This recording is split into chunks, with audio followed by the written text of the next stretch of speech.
De volta com o nosso TV o Esporte. Finalmente, na última quinta-feira, a seleção brasileira entrou em campo aqui na Arena das Dunas. O jogo foi um espetáculo e a equipe do Tite está cada vez mais conquistando o coração da torcida brasileira. Natal viveu uma quinta-feira diferente. A seleção brasileira estava em solo potiguar novamente após 34 anos. A expectativa era grande para ver a seleção e principalmente o craque Neymar de pertinho. A empolgação se refletia também nos palpites para o placar do jogo. Acho que dá uns 4-0. 3-0. 3-0. A expectativa é das melhores. O Brasil vem embalado e eu estou bem confiante numa goleada hoje de noite. Arrisca o placar? Eu acho que 5-0. Fim de jogo na Arena das Dunas. E não é que o nosso colega lá do início da matéria acertou o placar? 5-0 Brasil em cima da Bolívia. E não foi só a repórter que vos fala que caprichou no look não, hein? A torcida brasileira fez bonito e pintou a arena em verde e amarelo. Mais de 30 mil torcedores compareceram e com certeza ficará marcado na memória de todos eles. O que eu fiquei feliz? Pela maturidade que a equipe teve, porque antes do jogo, tu mesmo disseste, era verdade, o clima era de já ganhou. Mas já ganhou tem que ser lá fora, não pode ser nosso. Porque nós sabíamos da dificuldade que tem. Nós sabemos o quanto é difícil construir. E aí a gente conseguiu, nas posições e funções dos atletas, com um treinamento tático ontem, eles manterem um padrão igual ao anterior. Isso dá confiança, isso gera no atleta confiança com o desempenho. Isso foi considerável. Eu olhar para o Papai do Céu e dizer para mim ter luz, para mim seguir no meu trabalho e ficar feliz com o carinho que eu recebi aqui, do torcedor daqui. Muito obrigado, assim, meu coração abre e agradece, cara. Tite, nós que agradecemos o seu carinho, né? Essa reciprocidade, na verdade, né, meninas? Que foi muito bacana. Natal recebeu o Tite de braços abertos. Acho que é toda a seleção de braços abertos. Tivemos aí 3 jogos com o Tite, 3 vitórias. Vocês acreditam que o Brasil recuperou a confiança, Leila? A autoestima, pelo menos, ele recuperou. Né? O Brasil já vinha de muitas derrotas, aquele 7-1 da desclassificação na Copa América. Eu acho que com o título também nas Olimpíadas, reconquistou um pouco dessa autoestima e o Tite deu, acho que, entrosamento e um sistema tático para o time, que a gente era uma coisa retranqueira e tal. E eu acho que o Tite, ele trouxe isso para a seleção brasileira. Ele trouxe uma forma de jogar, a gente consegue enxergar isso quando vê os 3 jogos. Óbvio que ainda são 3 jogos, então a gente, se houver uma derrota, a gente também não pode dizer, nossa, não funciona e tal, não sei o que, até porque é um trabalho muito novo, né? E sabe o que é engraçado? É que a gente vê o Brasil ganhar da Bolívia com tanta propriedade, né? Golear a Bolívia em casa, e a gente fala, nossa, mas era Bolívia. Antigamente a gente dizia, até a Bolívia a gente não consegue ganhar. Justamente. Eu acho que a forma de jogar, a forma dos jogadores entrarem em campo também, e a seriedade que o treinador passa também, o sistema tático pro grupo. E aquela coisa, a gente sabe que existe um trabalho sendo feito, né? Que o Tite não se tranca na sua casinha como o Dunga fazia e achava que estava tudo bem. Quer dizer, não enxergando os problemas. Né? O Tite sabe que precisa evoluir. Esse jogo contra a Venezuela vai ser super importante, da gente ver uma seleção sem o Neymar, testar como o time vai se comportar sem o Neymar, e acho que... O Neymar que foi uma atração à parte nesse jogo aqui em Natal, né? Primeiramente, pelos passes a gol que ele deu, né? Os lançamentos, né? E o gol que ele marcou. E também, novamente, pelas confusões dentro de campo, né? Né? E durante a coletiva, o Tite disse uma coisa que eu achei bem legal, porque perguntaram para ele por que ele tinha voltado com o Neymar, sendo que estavam provocando muito, ele já tinha revidado e levado um cartão amarelo. No primeiro tempo, voltou no segundo. Isso, no primeiro tempo, e ele continuou com o Neymar para o segundo tempo da partida, né? E ele falou que não iria prejudicar a equipe por causa de um jogador, né? Basicamente, que não conseguia se controlar, e disse que o Neymar teria que voltar com a mesma intensidade e baixar a cabeça quando acontecesse esse tipo de agressão, porque ele era um jogador de referência e iria sempre acontecer. Então, assim, a gente vê o pensamento do Tite claramente, assim, de unir o grupo e de corrigir... Pensar no coletivo e não no individual. Isso, e no individual também, aquele elogio que ele fez para o William e para o Felipe Coutinho publicamente, né? Os dois disputando uma vaga e mesmo assim saindo juntos do treino. Então, o Tite tem esse poder aí, de pegar o individual do jogador, tirar o melhor de cada jogador e no coletivo funcionar. A gente viu um toque de bola muito bonito da seleção, que muito tempo eu não via. E a gente fala, como a Aninha falou, é a Bolívia.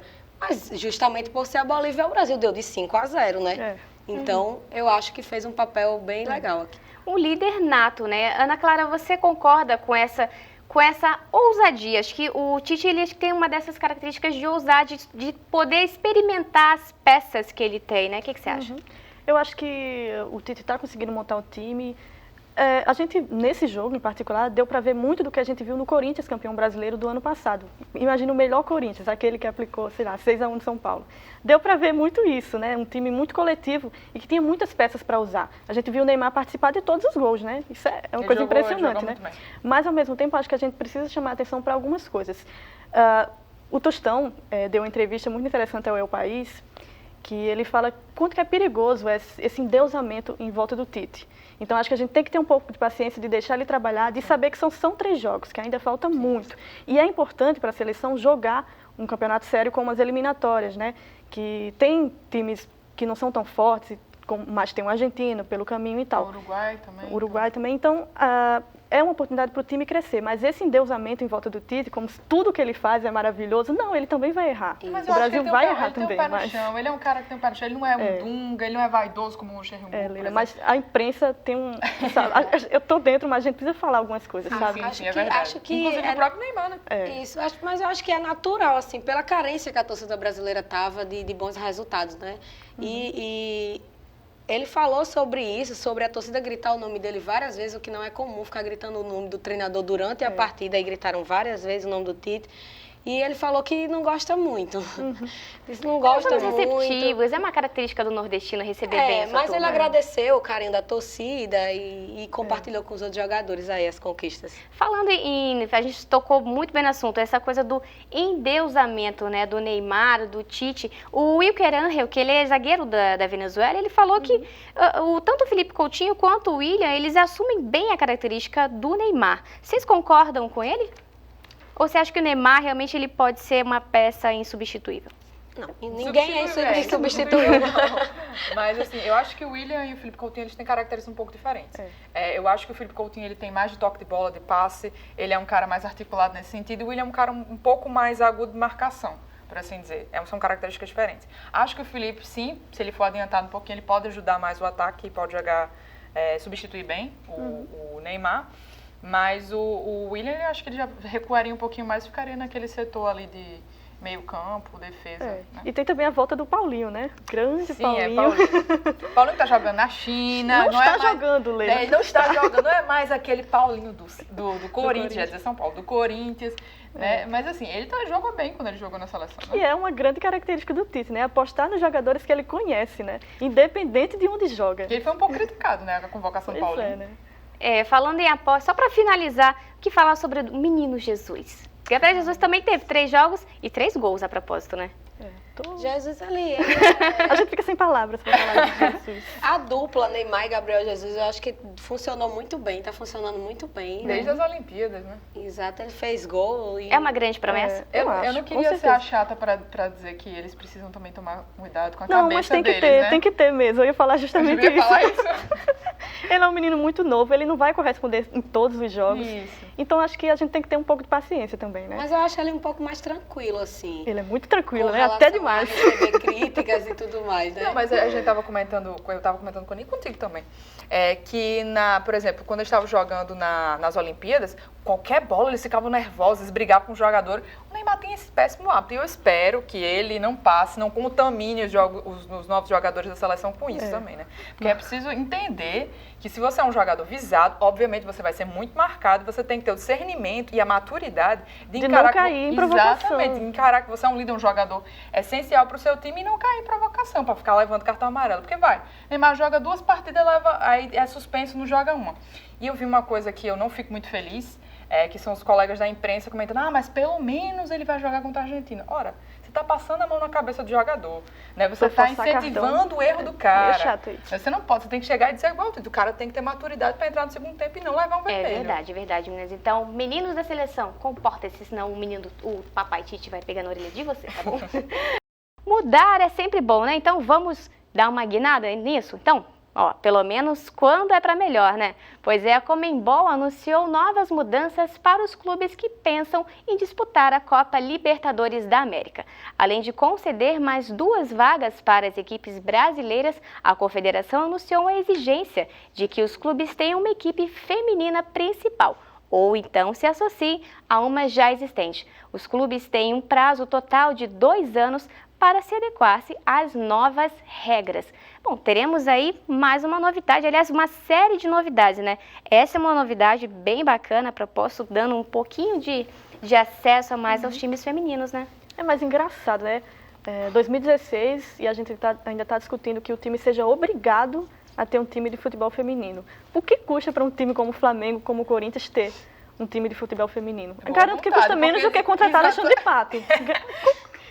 Eu também acho. Eu acho que falta é a boa vontade, porque dinheiro eles têm, né? Até porque eles contratam medalhões a peso de ouro e os jogadores nem rendem. Mas eu acho que é importante, Aninha, enfim, apesar da obrigatoriedade, que já se torna uma coisa chata, mas eu acho que essa obrigatoriedade também garante um espaço do futebol feminino, quer queira ou não. Espero que a Conmebol seja rígida nesse aspecto. Isso, espero que seja rígida e não passe a mão na cabeça do time. Será que ele vai ter coragem de deixar um Boca Juniors fora da Libertadores? Tem que ver. Inclusive, tem uma série de coisas novas, né, que a gente vai torcer para que se cumpra, né? Eu, enfim, né?